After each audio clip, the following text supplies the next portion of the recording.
हमारे बच्चों की सबसे बड़ी उपलब्धि भी, सबसे बड़ी चिंता भी यह है कि वह इंटरनेट के दौर के पैदाइशी बच्चे हैं। हमारी जनरेशन वे है जिसने सारे चेंजेस को देखा। हम लोग दुनिया के सबसे रोचक जनरेशन के लोग हैं। जो मेरे जैसे उम्र के लोग 40-50, मैं 50 का हूँ, आप तो 40-30 के लग रहे हैं देखने में। तो मतलब जो 40-50-55 की उम्र के लोग हैं, इतनी इंटरेस्टिंग जनरेशन इस दुनिया के इतिहास में कोई नहीं है जितनी हमारी। हम जब पैदा हुए तो टेलीविज़न आने वाला था। टेलीविज़न हमारे दौर में 1975 में पैदा हुआ। भारत में टेलीविज़न से लेकर फिर कलर टीवी, फिर वीसीआर, वीसीपी, वहाँ से होते होते फ़ोन, जिसमें घुमा घुमा के फ़ोन करना पड़ता था। फिर थोड़े अच्छे फ़ोन होने लगे, वायरलेस होने लगे। मोबाइल फ़ोन पहली बार जिसमें इनकमिंग आउटगोइंग 16 रुपये पर मिनट हुआ करती थी। वह ऐसे फ़ोन बटन वाले जिनसे आप किल भी ठोक सकते हैं, ऐसे फ़ोन करते थे। कितने साल के बाद पहली बार स्मार्टफ़ोन आने शुरू हुए। फिर पता लगा कि फेसबुक भी कुछ होता है। फिर पता लगा व्हाट्सएप भी कुछ होता है।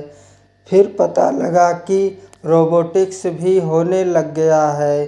फिर पता लगा आर्टिफिशियल इंटेलिजेंस भी होने लगी है। और आज हम उस बिंदु पर आ चुके हैं। मुश्किल से 2 साल की बात है। मशीनें अंतिम रूप से इंसान को हराने वाली हैं, हर मामले में हराने वाली हैं। जो खुशफहमियाँ हम सबको है, वह सब खत्म होने वाली है बहुत जल्दी। मैक्सिमम 2 साल का समय है। अभी एआई आ गई है। जिस दिन एजीआई ठीक से आ गई, एजीआई का मतलब आर्टिफिशियल जनरल इंटेलिजेंस, और एआई की दुनिया के सबसे बड़े धुरंधर सैप्टमैन ने कल ही एक इंटरव्यू दिया, कल या परसों में, और कहा है कि चैट जीपीटी 4, जिसको आप बहुत बड़ा समझ रहे हैं कि कमाल हो गया है, वो अगले 2 साल बाद हास्यास्पद मानी जाएगी। वो प्रिमिटिव किस्म की टेक्नोलॉजी है, इतनी हास्यास्पद मानी जाएगी कि इतना भद्दा काम भी क्या हमने किया था कभी। और आज हम चैट जीपीटी को देखकर दंग रह जाते हैं। कुछ भी करना हो, फ़ोटो बनानी हो, फ़ोटो बनाना हो, रिसर्च करनी हो, कुछ भी करना हो, आप चैट जीपीटी को ठीक से प्राप्त प्रश्न दीजिए। भले मैंने कई बार ऐसा करके देखा है। एक विषय पर रिसर्च करनी है, पहले मुझे दिन भर लगता था 24 घंटे रिसर्च करने में, अब 24 सेकंड लगते हैं। वो सब कुछ करके देता है। और आज से 2 साल बाद ये प्रिमिटिव होने वाला है, आदिम होने वाला है। उसके बाद तो पता नहीं क्या होगा। इस दौर में जो बच्चे पैदा हुए, जिनको जैन जी और पता नहीं क्या क्या आजकल हम बोलते हैं, जनरेशन जी हैं, जनरेशन वाई है, हर 5-7 साल में चेंज हो रही है जनरेशन। आजकल किस दौर के बच्चे हैं, ये पैदा होते ही जैसे माँ थोड़ी परेशान है, बाप परेशान है, खट से उसको मोबाइल फ़ोन दे दिया, ये टेलीविज़न पे लगा दिया, कोई अच्छा सा टीवी चैनल जिस पे वे सब आ रहा है, राइम्स आ रही है, अच्छी अच्छी वीडियो के साथ आ रही है, कार्टून फिल्म आ रही है, और बच्चे को पता लग गया कि एक मेरा बाप है और एक मेरी माँ है, और इन दोनों से ज़्यादा इंटरेस्टिंग एक और ये बड़ा सा है, इसमें हमेशा बढ़िया चीज़ें आती हैं। ये तो कभी कभी गुस्सा करते हैं, ये वाला ज़्यादा अच्छा है। तो टीवी पे ज़्यादा उसको मज़ा आने लगता है। अब रात को सो रहे हैं, वहाँ तो टीवी भी नहीं है, तो फिर फ़ोन दे दिया। फिर बच्चा फ़ोन में, कई बच्चे आजकल ऐसे हैं जो किताब जब पहली बार देखते हैं, किताब पे ऐसे ऐसे करते हैं, क्योंकि वे जिस दौर के बच्चे हैं उनको अखबार पे, किताब पे इतना ही नहीं, दीवार पे ऐसा करने लग जाते हैं। टेबल पे ऐसे करते हैं कि बड़ी क्यों नहीं हो रही टेबल, क्योंकि वो क्या कह रहे हैं। उसी दौर के बच्चे, ये तो मज़े की बात है कि अच्छा फ़ोन है, माँ की चिंता कम, बाप की चिंता कम हो गई, फ़ोन दिया हम मस्त हो गए। लेकिन साथ में और क्या क्या आता है, इन बच्चों का खेलने का मन नहीं करता, क्योंकि इनके पास खेल से ज़्यादा रोचक चीज़ें हैं। मुझे अच्छे से याद है कि हमने पहली बार 5वीं 6ठी क्लास में जाके ऊट पटांग चीज़ें पढ़नी देखनी शुरू की थी। स्कूल में पहले क्या है, पेरेंट्स हैं घर में, पेरेंट्स के होते हुए हिम्मत नहीं हो सकती, ना दिमाग में कुछ आता था। स्कूल गए, हर स्कूल में क्या होता है, एक आधे बच्चा होता है जो नेता का होता है, क्लास का, जो कहीं न कहीं से ज्ञान ले आता है और सारे बच्चों में डिस्ट्रीब्यूट करता है। भैया तुम तो बच्चे हो, तुम्हें नहीं पता दुनिया कैसे चल रही है, यह है असली चीज़ें। तो मुझे याद आता है कि शायद 6ठी 7वीं क्लास में पहली बार हमारी क्लास का एक छटा हुआ बच्चा था, कुछ किताब लाया था, कुछ फोटो थी, उसमें ऊट पटांग थी, हम सब ने देखी। हम समझ भी नहीं पाए कि ये सब क्या है, पर ये हमें पता लगा कि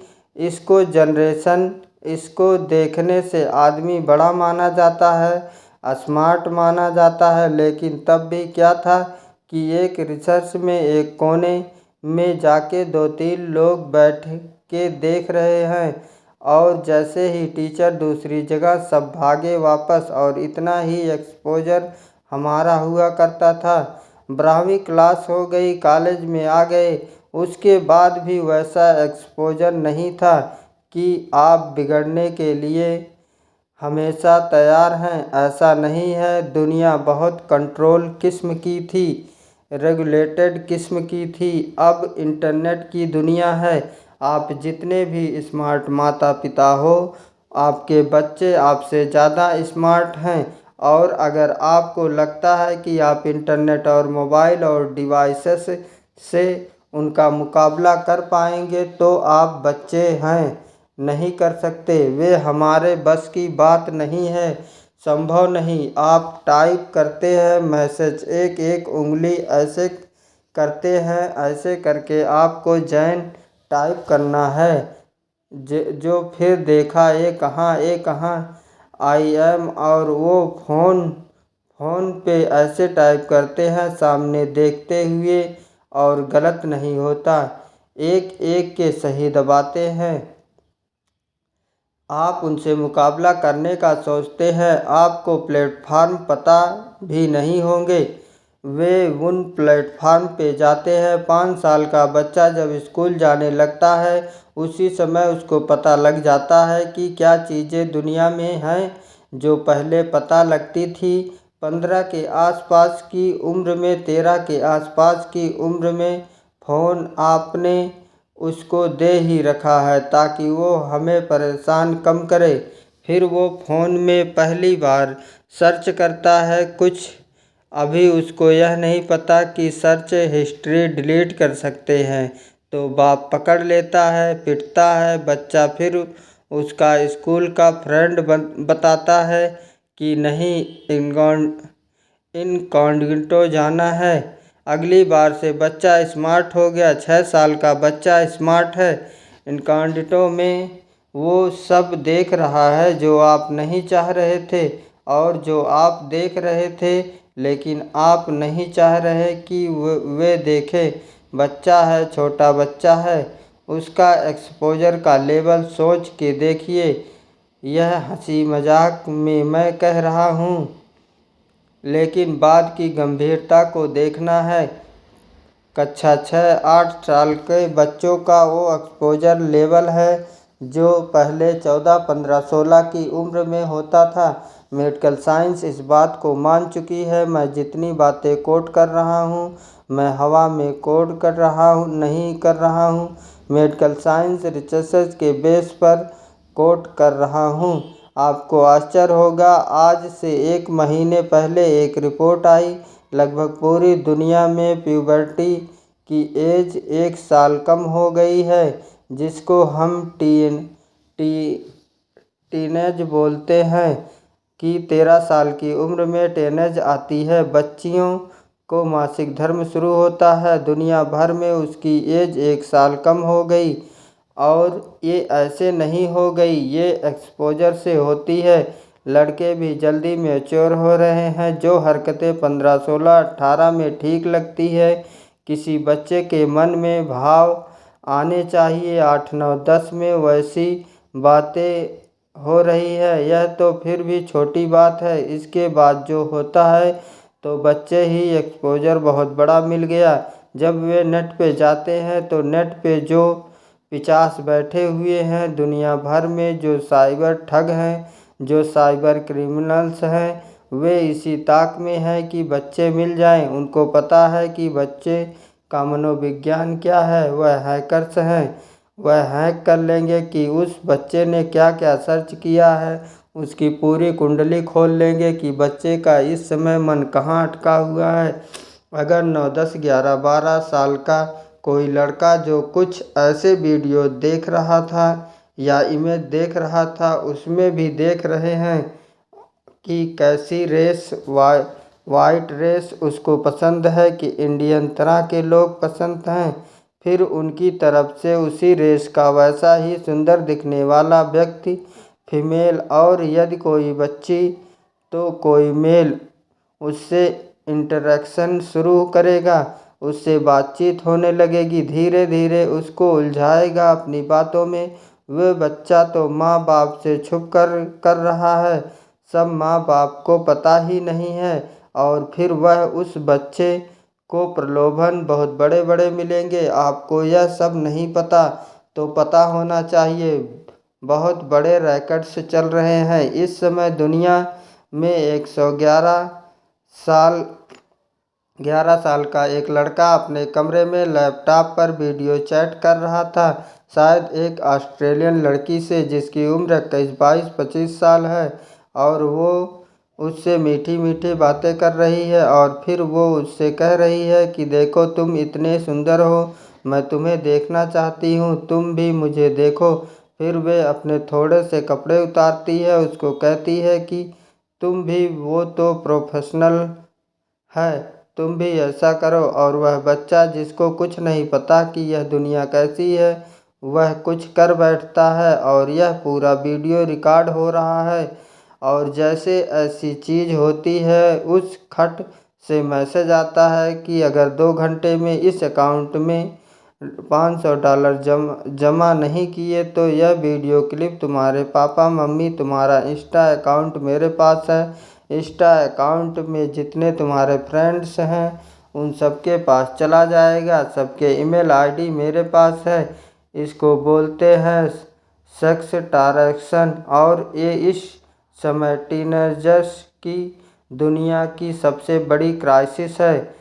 बड़ी बात नहीं कि हम में से किसी का बच्चा झेल चुका है, बड़ी बात तब होगी जब उसने आपको बताया हो। और अगर आपको नहीं बताया है और आप इस खुशफहमी में हैं कि ऐसा हमारे बच्चे को हो ही नहीं सकता, तो फिर कह रहा हूँ कि हम इस बात से अनजान हैं कि हम किस स्थिति में हैं। अपने बच्चे से बात करना शुरू कर दीजिए। पहली बात तो ऐसा ना हो, और हो जाए तो आपसे बात कर ले। कई बच्चे झेल नहीं पाते, पैसा होता नहीं, पैसा होता है तो देते हैं। और $500 का मामला नहीं है, वह पहली बार का मामला है। उसके बाद फिर उतना मामला है, अगली बार फिर उतना मामला है। और यह ध्यान रखना कि किसी बच्चे के साथ यह करने के लिए वीडियो रिकॉर्डिंग की ज़रूरत भी नहीं। हम AI के ज़माने में हैं, डीप फेक से कुछ भी हो सकता है। किसी आर्टिफिशियल इंटेलिजेंस जो फोटोग्राफी बेस्ट ऐप है, सिर्फ इतना उसको कहना है कि यह फ़ोटो सिंपल फ़ोटो, स्कूल की फ़ोटो, पासपोर्ट साइज़ फ़ोटो उसको देनी है और कहना है कि इस फ़ोटो को एक ऐसी फ़ोटो में तब्दील कर दो कि ब्लैकमेल किया जा सके। किसी के साथ भी हो सकता है। बस कल को कभी हम में से किसी का बच्चा हमसे यह कहे कि देखो पापा, देखो मम्मी, यह फ़ोटो मेरी लग रही है पर मेरी है नहीं, तो उसको मारना पीटना नहीं है, भरोसा कर लेना है कि ऐसा हो सकता है। तकनीक इस लेवल पे है। और एक और टेक्नोलॉजी जो अभी पब्लिक डोमेन में नहीं आई है, कभी भी आ सकती है लेकिन बन चुकी है। वो क्या करती है, एक फ़ोटो देनी है और प्रॉम्प्ट देना है कि इस फ़ोटो के बेस पे वीडियो बनाओ और वीडियो में यही होना चाहिए। आप जो चाहेंगे वीडियो बन जाएगा, आपका ही बन जाएगा। आप वह नहीं है। और आप क्या इस दुनिया के बड़े बड़े टेक्निकल एक्सपर्ट नहीं बता पाएंगी यह वीडियो नकली है। इसको डीप फेक कहते हैं। आजकल डीप फेक हमारे आपके बच्चे इस खतरे से गुजर रहे हैं और यह आज नहीं तो कल हम सबके बच्चों को झेलना है। उन सबको समझाने की ज़रूरत है कि जब किसी से प्रेम भी करते हो, मान लीजिए आजकल बच्चों के प्रेम में क्या होता है, सबसे पहले पासवर्ड शेयर करते हैं कि तू मुझसे प्यार करती है हाँ तो पासवर्ड दे, तू मुझसे प्यार करता है हाँ तो पासवर्ड दे। दोनों पासवर्ड देते हैं, फिर एक और ID बना लेते हैं, अलग उसका पासवर्ड देते हैं। फिर उसके बाद भरोसा और कायम करना है। फिर रात को 2 बजे जब पेरेंट्स सो चुके हैं, फिर वीडियो कॉल करते हैं, भरोसा करती हैं हाँ तो फिर कपड़े उतार वीडियो कॉल पे। यह खेल शुरू हो जाता है। अपने बच्चों को समझाना है, दुनिया का कोई भी इंसान कितना भी भरोसेमंद हो, ऐसी गलती ना करे। लड़का हो तो वह भी ना करे, लड़की हो तो वह भी ना करे। और यह हमारी पीढ़ी निकल गई है। हमें नहीं पता कि यह भी खतरे होते हैं। हमारी पीढ़ी में यह सब खतरे थे ही नहीं। हमने कम से कम यह सब नहीं झेला। हमारी पीढ़ी में ये था कि गलती से आप कहीं हैं, नहा रहे हैं, किसी ने देख भी लिया, फ़ोटो नहीं खींच सकता था। फ़ोटो नाक से की जाने वाली खींचने के लिए फ़ोटोग्राफ़र बुलाना पड़ता था बाहर से। यहाँ तो हर आदमी फ़ोन लेके घूम रहा है और फ़ोटो अगर खींच गई, अगर आपको भी ऐसी मासूमियत आपके अंदर है कि मैंने फ़ोटो खींच ली, मेरा फ़ोन तो एयरप्लेन मोड पर है, मेरे फ़ोन में ही है, बाहर तो गया ही नहीं, इसको बोलते हैं मासूमियत। अगर आपने फ़ोन से फ़ोटो खींच ली और डिलीट कर दिया उसको, अगर आपको लगता है डिलीट हो गई, तो यह मासूमियत है। कोई सिंपल या टेक्निकल एक्सपर्ट जो बहुत ज़्यादा पढ़ा लिखा भी नहीं है, 2 मिनट में फ़ोटो बाहर निकाल लेगा। कितनी भी डिलीट करते रहिए आप अपने फ़ोन से, और एक बार इंटरनेट पर चली गई तो दुनिया की कोई ताकत उसको परपेचुअल मेमोरी से डिलीट नहीं कर सकती। और दुनिया के इतिहास में जब तक दुनिया रहेगी वो फ़ोटो रहेगी, वो वीडियो रहेगा, कोई नहीं छिपा पाएगा, कोई बच नहीं पाएगा। और जब बच्चे इस दौर से निकलते हैं, उनको एंजाइटी होती है, डिप्रेशन होता है, और उस समय उनको ज़रूरत होती है किसी ऐसे व्यक्ति की जो उनसे ठीक से बात करे, उनको समझे। अभी 2 महीने पहले एक वेब सीरीज़ आई है दहाड़ नाम की, अगर नहीं देखी तो उसको देखिए। वो कई मामलों में अच्छी वेब सीरीज़ है। मैं उसका प्रचार करने के लिए नहीं आया हूँ, तो संयोग से मुझे अच्छी लगी तो बता दिया। जो मैं कहना चाह रहा हूँ उसमें क्या है, उसमें एक पुलिस का एसओ है या डीएसपी है शायद, एक अधिकारी है पुलिस का। उसी के जुडिक्शन में एक स्कूल में उसका बेटा पढ़ता है, और स्कूल में कंप्लेंट आई। कुछ बच्चे एक मोबाइल फ़ोन एक कमरे के अंदर देखते हुए पकड़े गए। वो मोबाइल फ़ोन वही है जिसको उसका बाप ढूंढ रहा है किसी क्राइम की इन्वेस्टिगेशन के लिए। वो नंबर ट्रेस कर रहे थे, वही नंबर है। तो बाप और पुलिस की पूरी टीम भागी है, और प्रिंसिपल ने कहा कि वो बच्चे इस कमरे के अंदर हैं। अंदर गया तो उसका अपना बच्चा ही है। वो बच्चा क्रिमिनल नहीं है, वो तो गलती से फ़ोन उसके पास आ गया। वो वाला जो फ़ोन क्रिमिनल का था उसके पास आ गया, और तब वो पुलिस वाला देखता है कि उसका बच्चा और उसके 3-4 दोस्त वे सब वीडियो देख रहे हैं जो 9-10 साल के बच्चे को नहीं देखनी चाहिए थी। लेकिन उसके बाद सबसे इंटरेस्टिंग बात क्या है, घर जाके वो पुलिस अफसर अपने बच्चे के साथ बैठता है, और कम से कम 2-3 मिनट का सीन है। किसी फिल्म या वेब सीरीज़ में 2-3 मिनट का मतलब बहुत बड़ी बात होती है। जब हम फिल्म लिखते हैं तो हमारा टारगेट होता है कि कोई भी सीन 1 मिनट से ऊपर का नहीं होना चाहिए किसी भी हाल में, वरना लोग बोर हो जाते हैं। मैक्सिमम 1 मिनट का होता है।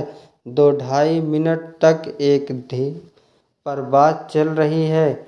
इसका मतलब डायरेक्टर चाह रहा है कि ये बात ठीक से पहुँचे, और बाप अपने बेटे को सिखा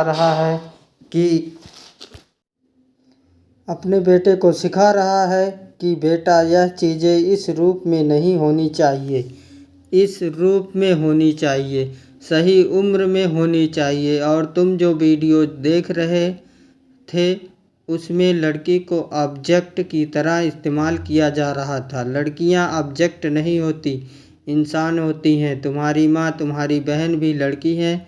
ध्यान रखना, जिससे प्रेम करो, जिससे शादी करो, वैसा ही सलूक करना। जो चाहते हो तुम्हारी बहन के साथ भी हो। यह होती है बाप की जिम्मेदारी, यह होती है माँ की जिम्मेदारी कि जब बच्चे उस रास्ते पर जाएं तो उनको थोड़ा समझाएं कि क्या करने की ज़रूरत है। इस दौर में पहली बार ऐसा हो रहा है कि ड्रग्स इतने आसानी से उपलब्ध हैं जो किसी और दौर में उपलब्ध नहीं थे। कंपटीशन जितना कभी नहीं था उतना आज है, इसलिए कोटा में ऐसी घटनाएं रोज़ सुनने को आ रही हैं। हमारे सामने ग्लोबलाइजेशन ऐसा है कि कम से कम आपकी कम्युनिटी में, क्योंकि आपकी कम्युनिटी एक रिच कम्युनिटी है, जनरली आपके बच्चे देश से बाहर यात्रा करेंगे ही करेंगे।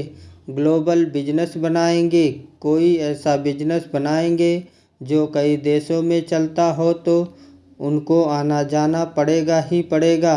एक ऐसी पीढ़ी जो ग्लोबल विलेज से कनेक्टेड है, इंटरनेट से कनेक्टेड है, एआई की दुनिया में है, उसके ऊपर जितने खतरे हैं उतने कभी नहीं थे। इसलिए पहली बात जो मैं कहना चाह रहा था वह यह है कि थोड़ा सा मुस्तैद हो जाने की ज़रूरत है। हम सबको बच्चों पर आरोप लगाना सबसे आसान काम है। तू है ही ऐसा, तू है ही वैसा। सही तरीका यह है कि हम समझें कि हमारी क्या जिम्मेदारी बनती है। मेरा तरीका यह है कि किसी विषय पर बात करने से पहले एकदम बेसिक बात से हम शुरू करें कि जैसे मुझसे लोग कहते हैं कि पेरेंट के तौर पे हमें क्या करना चाहिए क्या नहीं करना चाहिए, तो मैं सबसे पहले बोलता हूँ कि मैं कोई ख़ास पेरेंट नहीं हूँ। तो आप मुझे कोई 30 मार्खा ना समझें। मैं बहुत सामान्य किस्म का पेरेंट हूँ और तो उतना ही बताऊँगा जो मैंने अनुभव से सीखा है, फेलियर से सीखा है। जिस मामले में मैं अपने बच्चे को नहीं समझा पाया, अब समझ में आया कि हाँ ऐसा होता है तो और अच्छा होता तो मैं उस अनुभव की बात कर सकता हूँ।